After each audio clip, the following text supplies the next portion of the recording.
Christian Horner suddenly has many paths open to him, but one of the most tempting may be blocked before talks even start.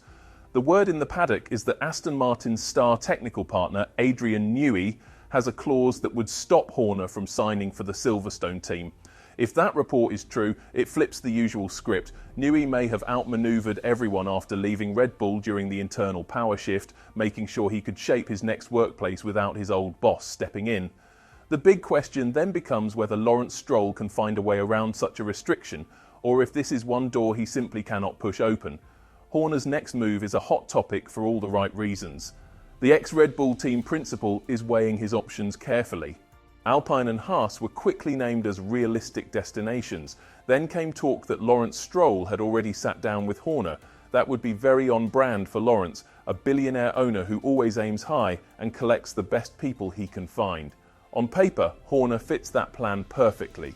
Some fans imagined a grand reunion somewhere new, where Horner and Newey would build something together away from Red Bull.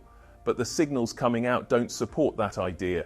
From what's being reported, Newey is not interested in recreating the old partnership at Aston Martin, because he is not just an advisor there, he is a technical partner with major influence and leverage, and that gives him unusual power over the team's direction. If the clause is real, it would be Newey, not Horner, defining who gets to come in. A piece from UOL claims Aston Martin's technical partner does not want to work with his old friend from Red Bull because he felt his contribution in Milton Keynes was not fully recognised. It is not hard to see why he might feel that way. Horner regularly said Red Bull's success in the ground effect era was a group effort, not the work of one man. He also suggested Newey's day-to-day impact had been shrinking for years as Adrian put more time into supercar projects and other ventures.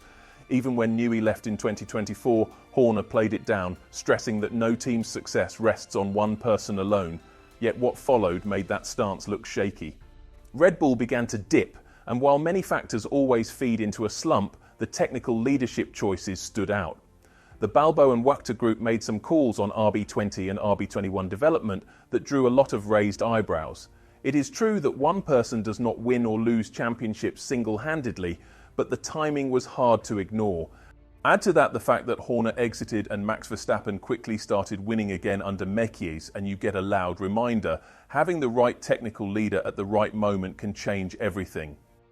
None of this erases Horner's history. He has been one of the central figures of Red Bull's rise, coordinating 7 constructors' crowns and 8 drivers' titles.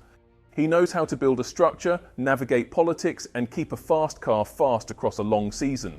Still, his current relationship with Newey is complicated. The two are close personally. Adrian is godfather to Christian's daughter, which creates a tie that usually survives most storms, but professional lines are different. At Aston Martin, Newey's role is not the same as past high-profile hires. His voice can genuinely steer the team. Remember how much persuading it took to get him to look at the 2025 car when his eyes were already on the new rules for 2026. That tells you how much weight he carries there. It also shows how much Aston Martin is betting on him. Fernando Alonso has praised Newey openly, calling him a genius and sounding thrilled to work with him. Newey once said he wanted to collaborate with either Fernando or Lewis before he retired, and now one of those wishes is in front of him. Add Aston Martin's new facilities, plus Lawrence Stroll's money and ambition, and it is easy to imagine Newey and Honda turning that package into a top 3 team. If you are Horner, that is exactly the kind of project that would be hard to resist if you are allowed to join it. Horner's presence would matter in other ways too, especially when it comes to drivers. He has deep experience shaping lineups and reading the market, but Aston Martin has a reality everyone knows. Lance Stroll's seat is safe as long as his father is in charge. Lawrence is not going to bring in someone who might immediately threaten Lance's place. If there were changes to manage, the focus would likely be around Alonso.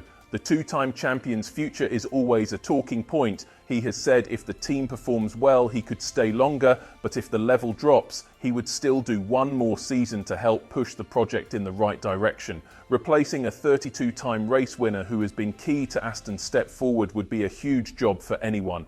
Looking toward 2026, the picture is even more tempting. New rules, Honda power, and Newey's ideas make for a strong mix. Horner would surely love to be part of that if the chance arises. Then comes the Tsunoda question. Horner backed Yuki at times, but also criticised him when needed. Under Mekis, Tsunoda grabbed a career-best 6th in Baku in a Red Bull, which has made some people wonder whether Horner's style hurt the careers of Gasly and Albon when they came through his system. That debate will go on, but the immediate issue is different. Could Honda, Newey and possibly Horner unite at Aston and bring Tsunoda in alongside Stroll? If that happened, Lance would likely be under pressure again because Yuki has grown and might well outpace him. If Aston Martin truly is off the table because of a contract clause, where does Horner go? Alpine remains an option. The idea of him becoming a part owner no longer sounds far-fetched, especially with reports of a $100 million buyout from Red Bull giving him financial muscle. The question is whether he wants to attach himself to a long-term rebuild. He is close to Flavio Briatore, but that does not guarantee a role. Another team that keeps coming up is Haas. Under Ayel Komatsu, they have stabilised and improved after the Steiner era, but there is a lot left to do. Horner would bring front-running credibility, instant media attention, and a culture of high standards that could attract top engineers who might not have considered Haas before. There is also a practical matter. What job title would Horner have at Aston Martin if he did go there?